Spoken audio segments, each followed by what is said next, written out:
Hello friends, today the new point from reproduction in lower and higher plants. The point is sexual reproduction. याच्या अगोदर आपण दोन मुद्दे बघितले, असेक्शुअल रिप्रोडक्शन आणि व्हेजिटेटिव्ह रिप्रोडक्शन.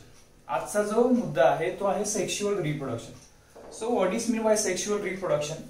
ऍक्च्युली या रिप्रोडक्शनच्या प्रोसेस मध्ये आपल्याला दोन गॅमेट्सची गरज आहे. इथं आपण आज म्हणलंय गॅमेट्स किंवा आपण याच्यामध्ये टू सेक्स सेल्सचा वापर करणार आहे. Sexual reproduction it means the fusion of two compatible म्हणतोय आपण. What you call compatible gametes or two sex cells. Why it is called as a compatible gametes? यांना कॉम्पिटेबल गॅमेट्स असं का म्हणलेलं आहे बघा. तर कॉम्पिटेबल गॅमेट्स मध्ये जे गॅमेट्स या रिप्रोडक्शन्स मध्ये भाग घेणार आहेत, मग याच्यामधला एक गॅमेट जो असणार आहे तो असणार आहे मेल गॅमेट आणि दुसरा जो गॅमेट असणार आहे तो असणार आहे फिमेल गॅमेट. ऍक्च्युली हे कुठल्या कंडिशन्स मध्ये आहेत बघा. मेल गॅमेट जर असेल तर हॅप्लॉइड कंडिशन्स मध्ये असेल आणि फिमेल गॅमेट असेल तर तो सुद्धा हॅप्लॉइड कंडिशन्स मध्ये असणार. हे दोन्ही जर एकाच वेळेला मॅच्युअर होत असतील तर त्यामध्ये काय होणार आहे, फ्युजन होणार आहे. म्हणजे दोन एकाच वेळेला मॅच्युअर झाले पाहिजे तर कॉम्पिटेबल गॅमेट्स असं म्हणलेलं आहे. याच्यामधला एक अगोदर मॅच्युअर झालाय, दुसरा नंतर मॅच्युअर होतोय, त्याला कॉम्पिटेबल गॅमेट्स असं आपण म्हणू शकत नाही. म्हणून इथं कॉम्पिटेबल गॅमेट्सचा अर्थ आहे दोन्ही एकाच वेळेला मॅच्युअर व्हायला पाहिजेत किंबहुना ते एका स्पेसिस मध्ये असायला पाहिजेत, तर त्या ठिकाणी आपण सेक्शुअल रिप्रोडक्शन नॅचरल प्रोसेसनं होतंय असं म्हणू शकतो. आता सेक्शुअल रिप्रोडक्शन जर व्हायचं असेल तर नेमके कॅरेक्टरिस्टिक्स काय आहेत, कुठल्या प्लांट्स मध्ये सेक्शुअल रिप्रोडक्शन होणार. आता प्लांट्स मध्ये सेक्शुअल रिप्रोडक्शन व्हायचं असेल तर त्या ठिकाणी आपल्याला कशाची गरज आहे बघा. आपण असं म्हणतोय टू गॅमेट्स, दोन गॅमेट्सची गरज. इट इज मेल गॅमेट और इट इज फिमेल गॅमेट्स. त्याच्यानंतर सेक्शुअल रिप्रोडक्शन्स मध्ये ही जी प्रोसेस आहे याच्यामध्ये अत्यंत महत्वाचे एक दोन इव्हेंट्स होतात. पहिला जो इव्हेंट्स होतो म्हणजे गॅमेट्स फॉर्मेशन साठी त्याच्यामध्ये जी डिव्हिजन होणार आहे ती होणार आहे मिओसिस डिव्हिजन. आपण असं म्हणलो होतं असेक्शुअल रिप्रोडक्शन मध्ये फक्त मायटोसिस डिव्हिजन होणार आहे. इथं कुठली डिव्हिजन होते, इथं मिओसिस डिव्हिजन होते. आणि त्याचबरोबर याच्यामध्ये झायगोट फॉर्मेशन झाल्यानंतर आपण नंतर बघणार आहे मुद्दा मायटोसिस डिव्हिजन होणार आहे. म्हणजे सेक्शुअल रिप्रोडक्शन व्हायचं असेल तर त्याच्यामध्ये मिओसिस डिव्हिजन होऊ शकते, त्याच्यामध्ये मायटोसिस डिव्हिजन होऊ शकते. म्हणजे दोन्ही डिव्हिजन्स त्याच्यामध्ये होणार आहे. Before formation of gametes, gametes फॉर्मेशनच्या अगोदरच्या ज्या डिव्हिजन्स असतील त्याच्यामध्ये मिओसिस डिव्हिजन्स महत्वाचे. ज्यावेळेला गॅमेट फॉर्मेशन होईल आणि दोन गॅमेटचं फ्युजन होईल त्याच्यानंतर जे झायगोट्स तयार होणार आहे, म्हणजे ह्या दोन्हीचं ज्यावेळेला फ्युजन होणार आहे त्यावेळेला इथं काय तयार होणार आहे, झायगोट तयार होईल. याची कंडिशन डिप्लॉइड कंडिशन असेल. याच्यानंतर होणाऱ्या ज्या डिव्हिजन्स आहेत त्या कुठल्या डिव्हिजन्स होणार आहेत तर मायटोसिस डिव्हिजन्स होणार आहेत. त्याच्यामुळे एक निश्चित लक्षात ठेवा की ज्या वेळेला सेक्शुअल रिप्रोडक्शन होणार आहे त्यावेळेला मिओसिस डिव्हिजन होणार आहे आणि त्याचबरोबर मायटोसिस डिव्हिजन दोन्ही डिव्हिजन्स होतील.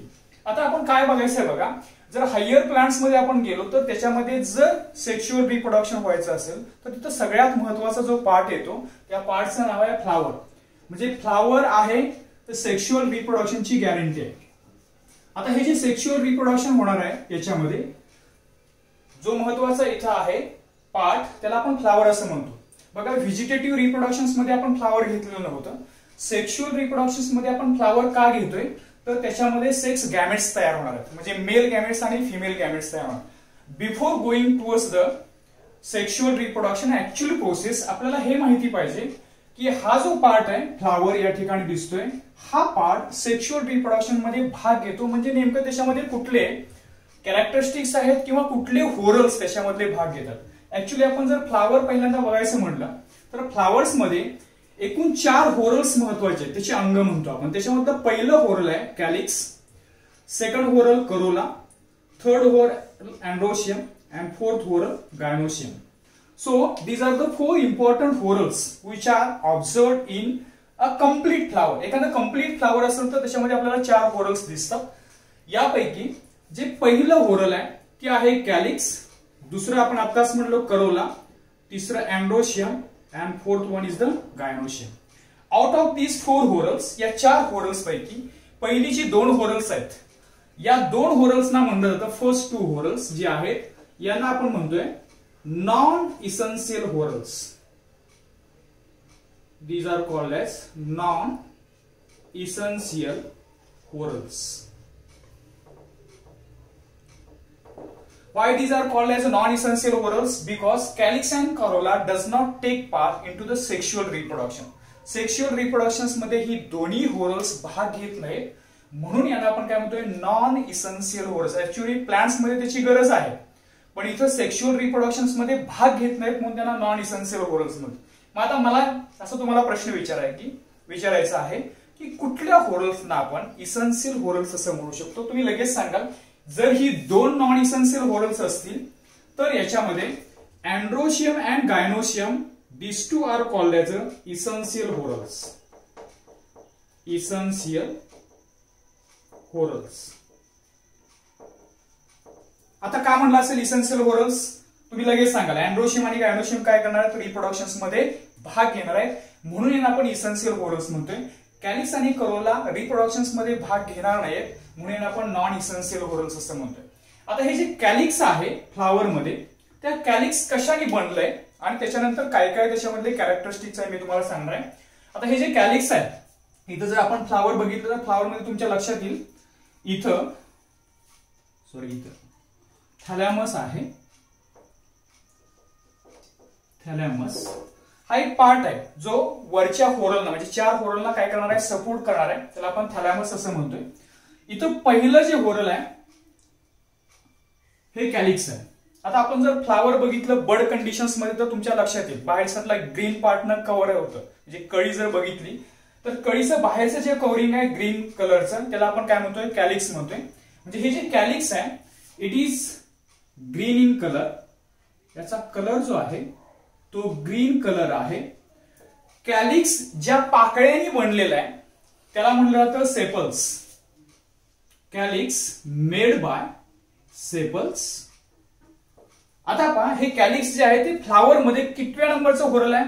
एक तर ते 1 नंबरचं होरल आहे किंवा सगळ्यात बाहेरचं होरल आहे म्हणून याला म्हणलं जातं outer most whorl of the flower. Outer most whorl of the flower असं म्हणतोय आपण. ग्रीन कलरच्या पाकळ्या आहेत त्यांना सेपल्स असं म्हणतोय. सगळ्यात बाहेरचा आहे आउटर मोस्ट होरल आपण त्याला म्हणतोय. आणि त्याच्यानंतर याच्यामध्ये दोन कंडिशन्स असतील. समजा ह्या ग्रीन कलरच्या पाकळ्या ज्या आहेत ते एकमेकाला जर चिकटलेल्या असतील एकमेकाला जर जॉईन असतील तर अशी जी कंडिशन याच्यामध्ये येणार आहे त्या कंडिशनला म्हणलं जातं gamosepalous condition. Gamosepalous condition. Gamosepalous that means the sepals are fused to each other. आणि याच्यामध्ये दुसरी कंडिशन सांगणार आहे ज्यावेळेला सेपल्स एकमेकांपासून फ्री असतील म्हणजे आपण त्या इझी सेपरेट करू शकतो सेपल्स. अशी जर कंडिशन असेल तर त्या कंडिशनला आपण म्हणतोय polysepalous condition. So there are two conditions. Gamosepalous म्हणजे काय सेपल्स एकमेकाला जॉईन असतील. पॉलीसेपॅलस म्हणजे कंडिशन काय असणार आहे सेपल्स एकमेकांपासून लगेच इझी फ्री होतील. या दोन कंडिशन्स कशामध्ये असणार आहेत कॅलिक्स मध्ये असणार आहे. समजा तुम्हाला शॉर्ट नोट विचारली कॅलिक्स वरती काय लिहिणार आहे it is green in colour. It is made by sepals. It is outer most whorl of the flower किंवा फर्स्ट होरल सुद्धा म्हणू शकता बाहेरून आतमध्ये जात असताना. त्याच्यानंतर if the sepals are fuse together the condition is called as a gamocephalous condition and second condition if the sepals are free then the condition is polycephalous condition. So this is about the calyx. Same way जर आपण Corolla बद्दल माहिती घ्यायचं म्हटलं तर Corolla म्हणजे काय बघा तुम्हाला कुठल्याही फ्लावर्स मध्ये ज्या ब्राईट कलरच्या पाकळ्या दिसतात म्हणजे कुठलेही फ्लावर घ्या समजा रोज मध्ये आपण घेतलं तर बऱ्याच वेळेला रेड कलरच्या पाकळ्या दिसतात त्याला आपण काय म्हणतो करोला असं म्हणतोय. त्याच्यानंतर सनफ्लावर घेतलं पिवळ्या कलरच्या ज्या पाकळ्या दिसतात त्याला आपण काय म्हणतोय करोला असं म्हणतोय. तर हा जो करोला आहे इथं दाखवलंय आपण हे 2 नंबरचं होरल आहे. सगळ्यात बाहेरला म्हणलं कॅलिक्स त्याच्यानंतरचं 2 नंबरचं जे होरल आहे फ्लावर मध्ये असणार त्याला आपण करोला असं म्हणतोय. आता बघा करोलाच्या काय काय कंडिशन्स आहेत. जर आपण कलर बघायचं म्हणलं याचा तर आपण इथे लिहितो bright colour dark colour. Bright colour मग कुठलाही कलर येईल याच्यामध्ये येलो येईल रेड येईल त्याच्यामध्ये ग्रीन कलर पण असू शकतो. त्याच्यानंतर तुम्हाला पिंक कलर असू शकतो. हे सगळे जे कलर आहेत हे कशाचे करोलाचे कलर आहेत. आता हे ज्या करोलाच्या पाकळ्या आहेत त्यांना आपण काय म्हणतोय बघा, जसं कॅलिकच्या पाकळ्यांना आपण सेपल्स असं म्हणलं, तसं करोलाच्या ज्या पाकळ्या आहेत त्यांना आपण म्हणतोय पेटल्स. काय म्हणणार आहे आपण याला? पेटल्स असं म्हणणार आहे. आता पहा, हे कितव्या नंबरचं होरल आहे? It is the second most whorl. हे जर फर्स्ट होरल असेल तर करोला किती नंबरचं होरल आहे? 2 नंबरचं होरल आहे. म्हणून आपण काय म्हणणार आहे? It is called as a second most whorl of the flower. Second most whorl of the flower. आता जसं कॅलिक्स मध्ये 2 कंडिशन्स होत्या, एक कंडिशन होती गॅमोसेफेलस कंडिशन, दुसरी कंडिशन होती पॉलीसेफेलस कंडिशन. तशी कंडिशन करोलामध्ये असते का? तर असते. मात्र इथं काय म्हणणार आहे बघा, करोला कशाने बनलंय?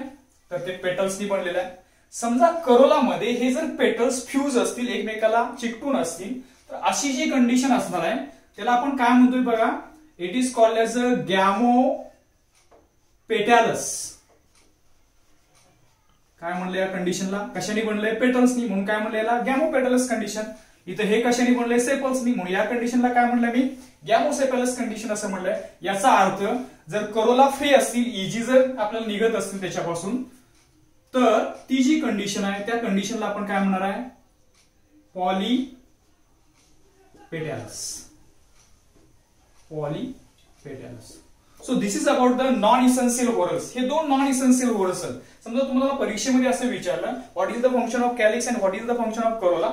कॅलिक्स ग्रीन इन कलर, फोटोसिंथेसिसची प्रोसेस होईल आणि त्याचबरोबर it gives protection to the inner whorls. आतमधल्या होरल्सला बर्ड कंडिशन्स मध्ये प्रोटेक्शन देण्याचं काम हे कॅलिक्स करणार आहे. Second, corolla bright colour, that means it attract the insect for pollination process. इन्सेक्टला अट्रॅक्ट करण्याचं काम पॉलिनेशन प्रोसेस साठी कोण करणार आहे? तर करोलाचं जे ब्राईट कलरच्या पेटल्स आहेत त्या करणार आहेत. म्हणजे इथं ही 2 आहेत, ही कुठेही रिप्रोडक्शन मध्ये भाग घेणार नाहीत अशा पद्धतीची होरल्स आहेत. म्हणून या 2 होरल्सना आपण काय म्हणतोय? Non essential whorls. आता आपल्याला महत्वाची जी 2 होरल्स बघायची आहेत जी रिप्रोडक्शन मध्ये भाग घेणार आहेत ती आहे अँड्रोशियम अँड गायनोशियम, ज्याला मराठीमध्ये पुकेशर आणि स्त्रीकेशर असं म्हणलं जातं. आता याच्यापासून गॅमेट्स तयार होणार आहेत. ही दोन्ही रिप्रोडक्शन मध्ये भाग घेणार आहेत. म्हणून आपण कसले होरल्स म्हणतोय? इसेन्शियल होरल्स असं म्हणतोय. आता जे इसेन्शियल होरल्स आहेत त्याच्यामध्ये जर आपण बघितलं तर हा अँड्रोशियम आहे. आता अँड्रोशियम कुठे आहे बघा? फ्लावर मध्ये पोझिशन. इथं पहिल्यांदा कॅलिक्स येईल, त्याच्यानंतर करोला येईल आणि त्याच्यानंतर काय लिहिलेलं आहे? अँड्रोशियम लिहिलेलं आहे. थर्ड होरल काय आहे? हे अँड्रोशियम आहे. म्हणजे ह्याचा नंबर काय बघा? It is 3rd number whorl. 3rd whorl of the flower. This is 3rd whorl of the flower असं म्हणतो आपण. 3 नंबरचं होरल आहे. आता हे कशाने बनले? म्हणजे त्याचं एक सिंगल युनिट, एक जर युनिट आपण त्याचं घेतलं तर त्या युनिटला म्हणलं जातं अस्टामेन. काय म्हणतोय आपण याला? अस्टामेन असं म्हणतो. सिंगल युनिटला आपण स्टामेन असं म्हणतोय. आता बघा, जर अस्टामेन असेल म्हणलं असेल तर याचं काहीतरी स्ट्रक्चर आहे. आपल्याला कुठं दिसतात बघा? इथं फ्लावर्स मध्ये तुम्ही गेला की हा जर भाग एवढाच आपण बाजूला काढला तर त्याला स्टामेन म्हणणार आहे. असे 4-5 स्टामेन्स एकत्रित आलेत आणि त्याच्यानंतर काय म्हणलं? हे अँड्रोशियम पूर्ण स्ट्रक्चर आपण त्याला म्हणतोय. आता हे जर स्टामेन्स आपण बघितलं तर या स्टामेन्सचं एक रिलेटेड स्ट्रक्चर आहे. आता काय रिलेटेड स्ट्रक्चर आहे बघा स्टामेन्स मध्ये? जर याचं आपण स्ट्रक्चर काढलं तर तुम्हाला याच्यामध्ये 3 महत्वाचे पार्ट्स दिसतील. Suppose this is the structure of single stamen. All stamen together called androecium. सगळ्यांना एकत्रित आपण काय म्हणतो? अँड्रोशियम असं म्हणतो. ठीक आहे, हे स्ट्रक्चर आपल्याला दिसेल. याच्यामध्ये हा जो पार्ट आहे इथं दिसणारा स्टामेनचा त्याला आपण म्हणतोय फिलामेंट. याला आपण काय म्हणणार आहे? फिलामेंट असं म्हणतोय. वरचा जो ग्लोब्युलर पार्ट आहे याला म्हणणार आहे आपण अँथर. आणि इथं तुम्हाला 2 लोब्स दिसत आहेत. इकडचा एक फर्स्ट लोब आणि हा सेकंड लोब. या दोन्हींना कनेक्ट करणारा जो मधला भाग आहे याला आपण काय म्हणतोय? कनेक्टिव्ह. याला म्हणणार आहे आपण connective. So a single stamen, a stamen म्हटलं इथे मी. समजा तुम्हाला परीक्षेमध्ये याच्याबद्दलचं फिगर विचारली, स्केच अँड लेबल, तर तुम्हाला एवढी फिगर काढायची आहे त्याच्यामध्ये. आता पहा, इथला जो पार्ट आहे फिलामेंट पार्ट आहे. 2 नंबरचा जो पार्ट इथे मी लिहिलाय याला आपण अँथर असं म्हणतोय. 2 लोब आहेत अँथर मध्ये इथे दिसणारे आणि त्याला कनेक्ट करणारा मधला जो भाग आहे त्याला आपण काय म्हणतोय? कनेक्टिव्ह असं म्हणतोय. आता इथं फिलामेंटचं एक पर्टिक्युलर फंक्शन आहे. या अँथरचं पर्टिक्युलर फंक्शन आहे आणि कनेक्टिव्हचं पर्टिक्युलर फंक्शन आहे. इथं पहा फिलामेंट काय करणार आहे, या फ्लावरमध्ये इथं जो अँथर आहे या अँथरला प्रॉपर हाईट देण्याचं काम करणार आहे. बऱ्याच वेळेला आपण बघतो बघा, फुल ओपन झालेलं असतं त्याच्यामधून तुम्हाला बाहेरला पहिल्यांदा लांबून जर बघितलं तर तुम्हाला अँथर्स दिसतात, फिलामेंट नाही दिसत, अँथर्स दिसतात. हे अँथर्स कशामुळे दिसतात, तर त्याचा जो फिलामेंट आहे तो फिलामेंट काय असतो, हायटेड असतो, थोडा उंच असतो आणि त्याच्यामुळे अँथर तुम्हाला फुलाच्या बाहेर पडलेले दिसतील. म्हणजे या अँथरला प्रॉपर हाईट देण्याचं काम हे फिलामेंट करणार आहे. आता तुम्ही असं म्हणाल की फिलामेंट अँथरला हाईट देतो म्हणजे अँथर बाहेर का दिसायला पाहिजे, तर समजा एखादा इन्सेक्ट त्या फुलाजवळून जात असेल तर गेल्यानंतर तो कुठून अट्रॅक्ट होणार आहे, तर त्या ठिकाणी पेटलचे कलर्स कशा पद्धतीचे असतील त्याला अट्रॅक्ट होईल. अट्रॅक्ट झाल्यानंतर पहिल्यांदा तो कशावरती जाऊन बसेल बघा, बाहेर कोण दिसणार आहे तर अँथर दिसणार, त्याच्यावरती जाऊन बसेल आणि त्याच्या पायाला इन्सेक्टच्या परागकण चिकटतील आणि मग त्याच्यानंतर पुढची प्रोसेस होणार आहे, त्याला आपण पॉलिनेशनची प्रोसेस असं म्हणतोय. तर इथं प्रॉपर हाईट देण्यासाठी हा फिलामेंट फर्स्ट पार्ट आहे. आता दुसरा याच्यामधला पार्ट आहे अँथर. हा ग्लोब्युलर पार्ट आहे, अत्यंत महत्वाचा पार्ट आहे ज्याच्यामध्ये मेल गॅमेट्स तयार होणार आहेत. अँथर मध्ये जे मेल गॅमेट्स तयार होतात त्यांना आपण म्हणतोय पोलन ग्रेन्स. पोलन ग्रेन्स हे कुठे तयार होणार आहेत, या अँथरच्या आतमध्ये तयार होणार आहेत. आता बघा इथं अँथर जो आहे तुम्हाला कसा दिसतोय, हा ग्लोब्युलर स्ट्रक्चर दिसतोय. याच्यामध्ये दोन लोब्स तुम्हाला दिसत आहेत आणि दोन लोब्स एकमेकाला जॉईन्स करण्यासाठी या ठिकाणी कनेक्टिव्ह भाग घेणार आहे. म्हणजे कनेक्टिव्ह काय करते, दोन लोब्सला कनेक्ट करण्याचं काम करतो. So simple structure is there. First one filament which gives proper height to the anther.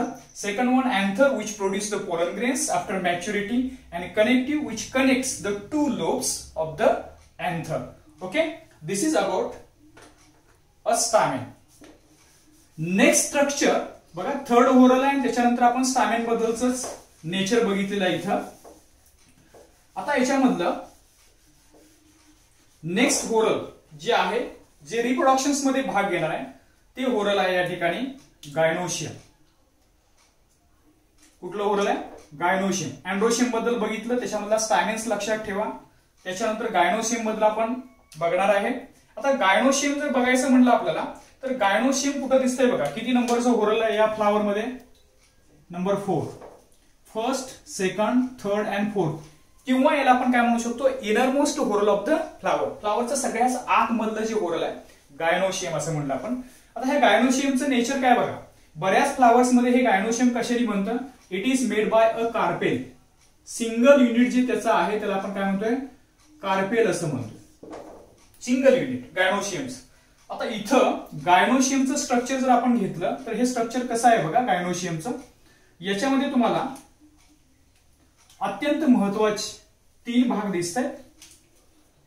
इथं वरती हा जो भाग आहे याला आपण स्टिग्मा असं म्हणणार आहे. त्याच्यानंतर एक ट्यूब येईल, इथं 2 नंबरला मी काढतोय, याला आपण म्हणणार आहे स्टाईल. आणि त्याच्यानंतर एक राऊंड असं ग्लोब्युलर स्ट्रक्चर येईल ज्याला आपण ओव्हरी असं म्हणणार आहे. सिंगल कार्पेल, म्हणजे असे अनेक कार्पेल्स एखाद्या फ्लावर्स मध्ये असू शकतात, सगळ्यांना एकत्रित काय म्हणतोय आपण, गायनोशियम असं म्हणतोय. आता जर कार्पेल बद्दल बोलायचं झालं किंवा गायनोशियम बद्दल बोलायचं झालं, इट इज फिमेल गॅमेट. हा काय फिमेल गॅमेट आहे. आणि गायनोशियम काय, it is the fourth oral किंवा इनरमोस्ट ओरल असं म्हणतोय.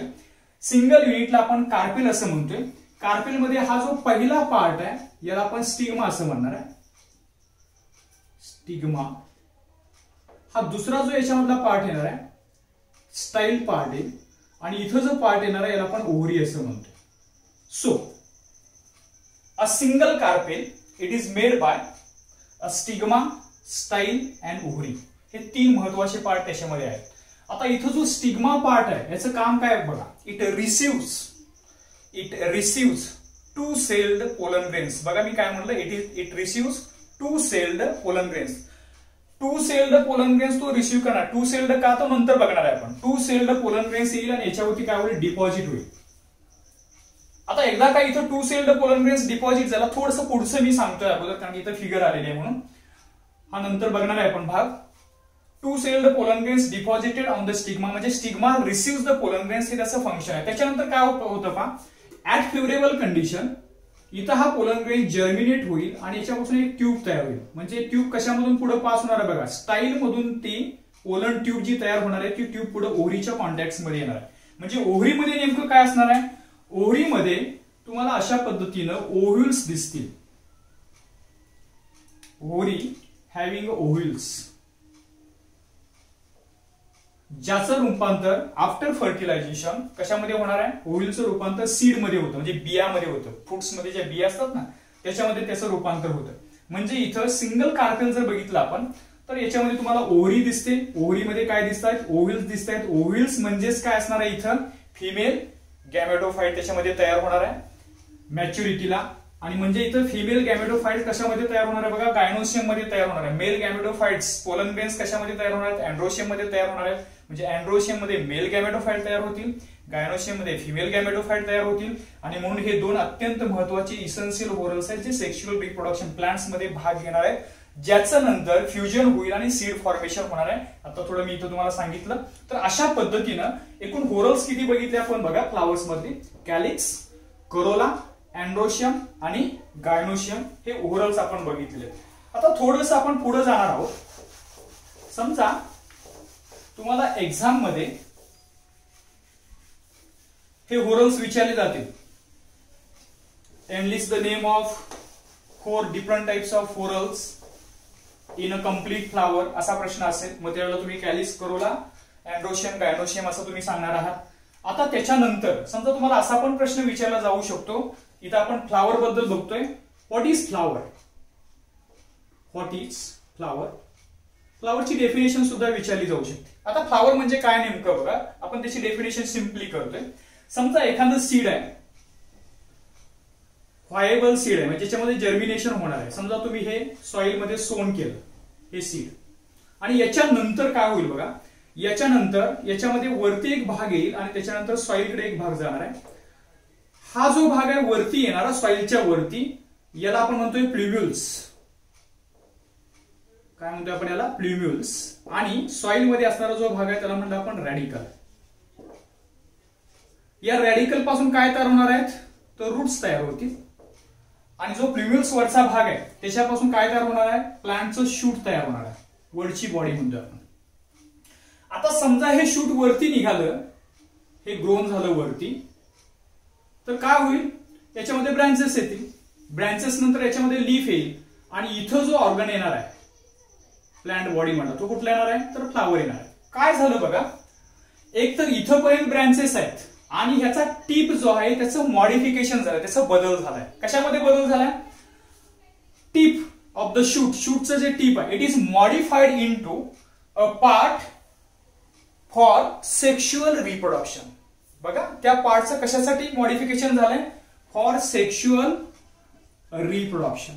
सेक्शुअल रिप्रोडक्शन आपल्याला माहिती आहे, सेक्शुअल रिप्रोडक्शन हायर प्लांट्स मध्ये व्हायचं असेल तर फ्लावर असणं गरजेचं आहे आणि त्याच्यामध्ये अँड्रोशियम आणि गायनोशियम पाहिजे. म्हणजे इथं शूटचं मॉडिफिकेशन कशामध्ये झालंय? सेक्शुअल रिप्रोडक्टिव्ह पार्ट्स मध्ये झालेले, सेक्शुअल रिप्रोडक्शन साठी झालेलं आहे. रिप्रोडक्टिव्ह पार्ट्स असं पण म्हणून इथं रिप्रोडक्टिव्ह पार्ट्स. मग डेफिनेशन फ्लावरची काय होईल बघा, simple. Flower it is a modified shoot. कशाचं मॉडिफिकेशन झालंय? शूटचं मॉडिफिकेशन झालंय. It is modified shoot for sexual reproduction. Modified shoot for sexual reproduction. Simple definition तुम्ही लिहू शकता आणि ती बरोबर असणार आहे तुमची डेफिनेशन. म्हणजे शूटचं मॉडिफिकेशन कशासाठी झालंय? सेक्शुअल रिप्रोडक्शन साठी झालेलं आहे. इतकी सिंपल ही डेफिनेशन आपण फ्लावरची लिहू शकता आणि त्याच्यानंतर याच्यामधले होरल्स आपण बघणार आहोत. आता आपल्याला थोडंसं पुढे जायचंय. आता पुढे जात असताना आपल्याला अँथरचं इंटरनल स्ट्रक्चर बघायचं. अँथरचं इंटरनल स्ट्रक्चर आपण बघणार आहोत. इथं जी ती फिगर तुम्हाला दिसते, ही फिगर काय? टीएस ऑफ अँथर असं म्हणलंय. टीएस ऑफ अँथर म्हणजे काय बघा, आपण अँड्रोशियम मध्ये अँथर हा पार्ट बघितलेला होता. म्हणजे कशामध्ये? स्टामेन मध्ये. इथं मी म्हणतोय अस्टामेन. स्टामेन मध्ये असणारं स्ट्रक्चर बघा. याच्यामध्ये हा काय? अँथर पार्ट आहे, हा फिलामेंट पार्ट आहे. हा जो पार्ट आहे याचं स्ट्रक्चर आपण बघतोय. आता अँथरचं स्ट्रक्चर बघत असताना काय घेतलंय बघा, त्याचा ट्रान्सवर्स सेक्शन घेतलाय. म्हणजे समजा इथून आपण एक कट मारला आणि त्याच्यानंतर दुसरा एक कट मारला. आपण मायक्रोस्कोप खाली जर ऑब्झर्व केलं तर मायक्रोस्कोप खाली तुम्हाला हे स्ट्रक्चर दिसेल. कशाचं? अँथरचं स्ट्रक्चर अशा पद्धतीने दिसणार आहे.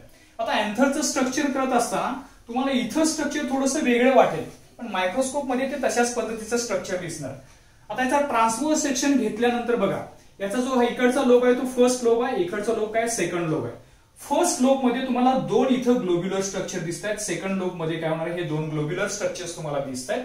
आता अँथर, टीएस ऑफ अँथर बघत असताना हे जे स्ट्रक्चर आहे त्याच्यामध्ये इथं एक पार्ट आहे कनेक्टिव्ह, आपण बघितलं होतं दोन लोबना जोडणारा हा जो पार्ट आहे याला कनेक्टिव्ह असं म्हणतोय. बघा इथं काय दिसतंय, आउटर साइडला टीएस ऑफ अँथर मध्ये आउटर साइडला फ्लॅटन थोड्याशा फ्लॅट अशा सेलचं एक लेअर आहे.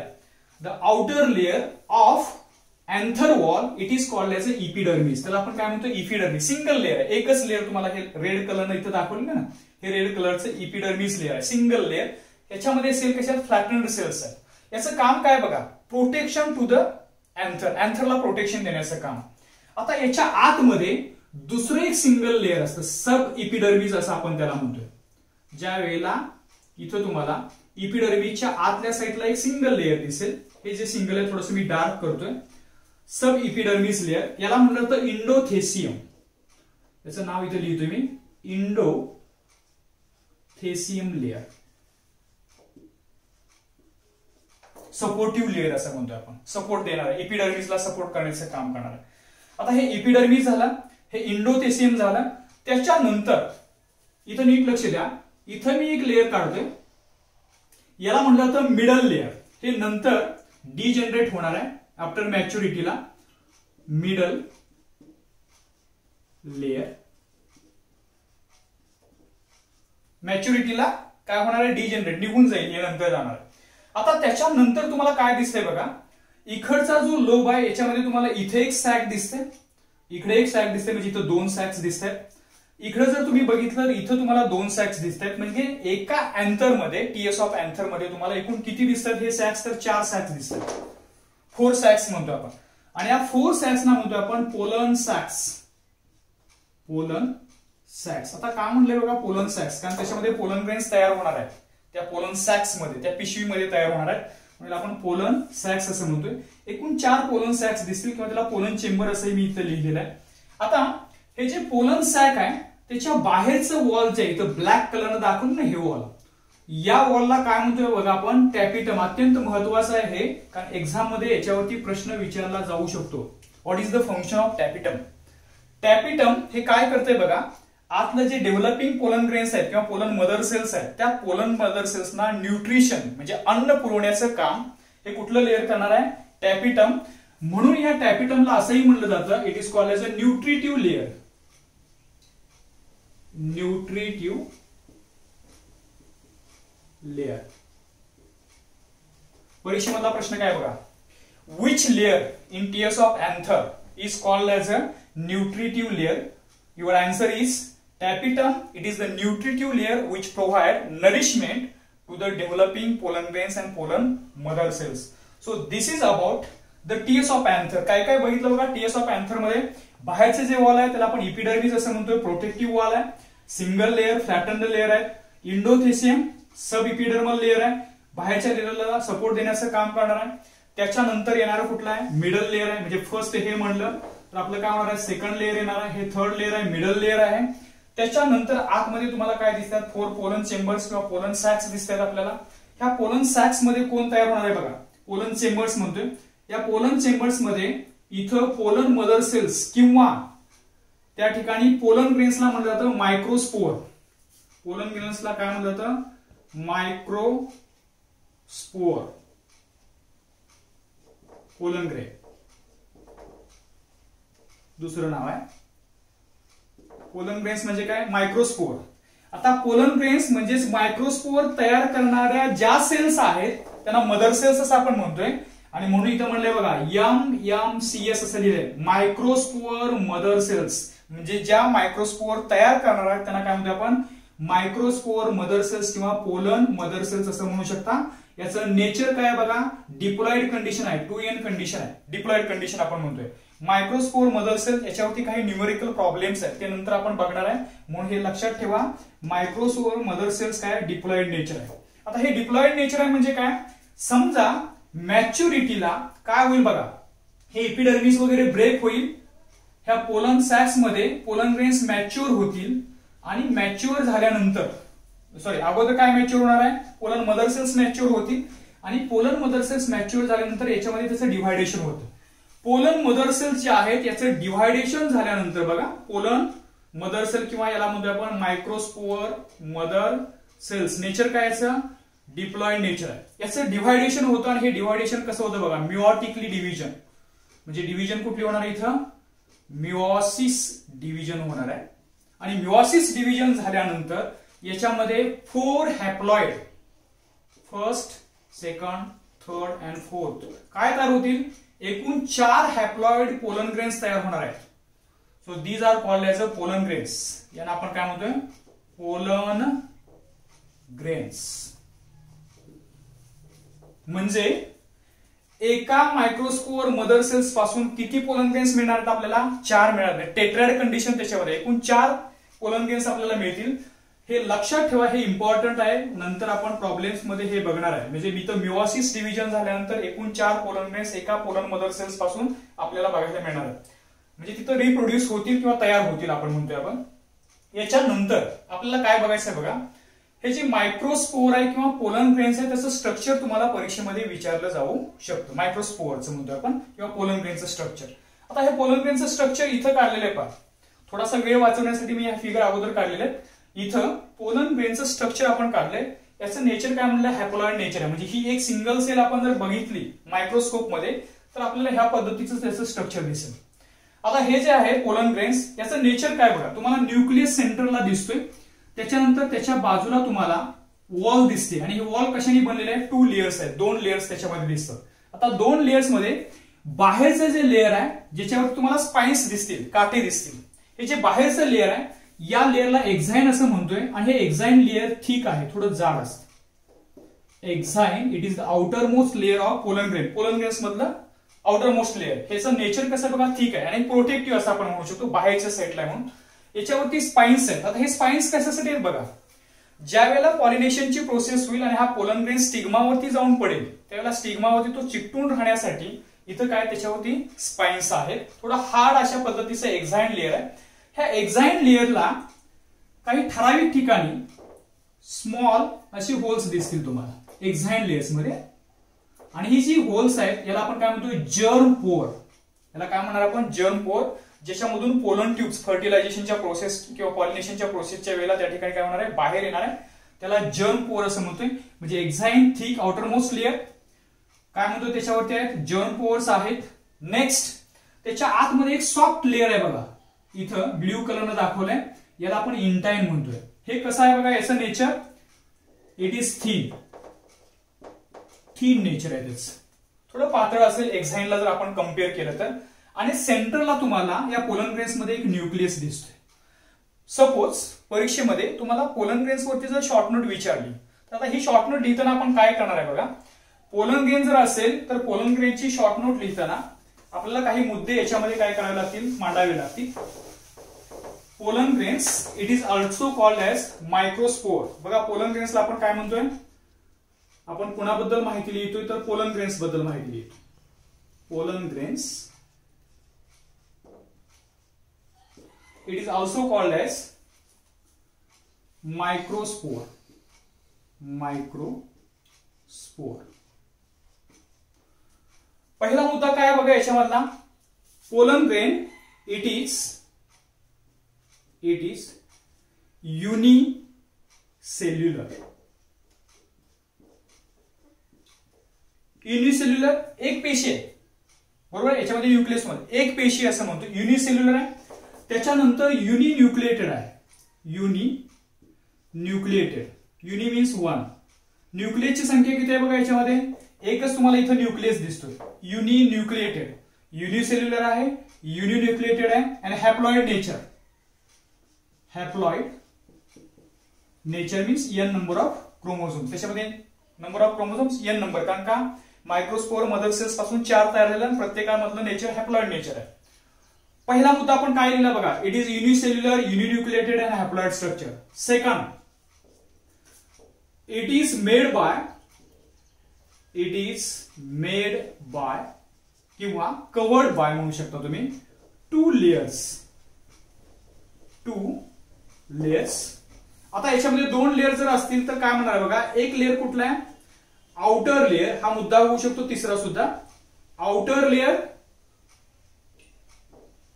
आणि दुसरं काय होणार आहे, inner layer.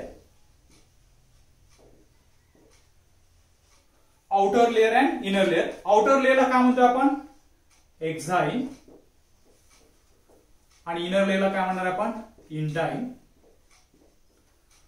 Outer layer spiny and thick, inner layer intine thin.